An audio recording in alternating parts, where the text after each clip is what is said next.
Nathan Zegura here at Huntington Bank Field, where the Browns fall to 3-12 on the season as they lost to the Buffalo Bills 23-20. They gave it their all today, but ultimately could not get the job done. Now, the Browns started this game off with, I think, one of their best opening drives of the year. Shedeur Sanders was red hot out of the gate, completing his first 8 passes. They'd go 69 yards. He would find Harold Fannin for the first of his 2 touchdowns today. Shedeur to Fannin. Fannin would also score a rushing touchdown later on in this game. Now, the Buffalo Bills, they were very good to start on offense as well. They scored on each of their first 3 possessions. James Cook had over 100 yards rushing in the first half, and it looked like a game that might get a little bit away from the Cleveland Browns. But the Browns defense made some great adjustments and ultimately, over the course of the second half, held the Bills to just 3 points. Now, those 3 points came after Shedeur Sanders' second interception today, and ultimately they would be enough as they would go on to win 23-20 here. The big story today, though, not a good one for the Cleveland Browns. That is that Quinshon Judkins suffered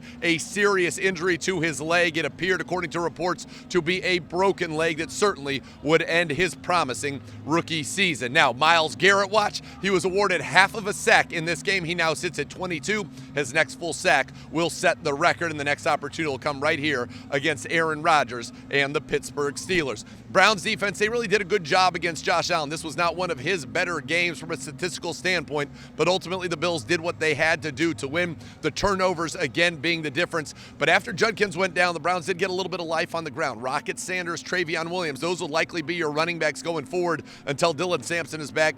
They ran well. The Browns were in this one. Came down to the final possession. The Browns had an opportunity. They got the ball back down 3, and unfortunately, after a couple of sacks and an intentional grounding, the Browns had to punt the ball back, and the Bills were able to get a first down and run out the clock. But some good things here from Shedeur. He had stretches where he was excellent, but still has to figure out how to take care of that football. The 2 interceptions today, one off the back shoulder, a shoulder pad of Quinshon Judkins. The other was tipped by Joey Bosa at the line of scrimmage. He did have multiple balls batted. That's something they'll work on. The Bills, I will note, on the Myles Garrett side of things, they made it clear they didn't want him anywhere near Josh Allen. Everything was a rollout to the right. He was doubled, tripled all game long, but still got that half a sack. He needs just one more to set the record. We'll break down this game for you, get you ready, of course, for the Browns and the Steelers after Christmas, coming up here again next Sunday at Huntington Bank Field tomorrow on Cleveland Browns Daily.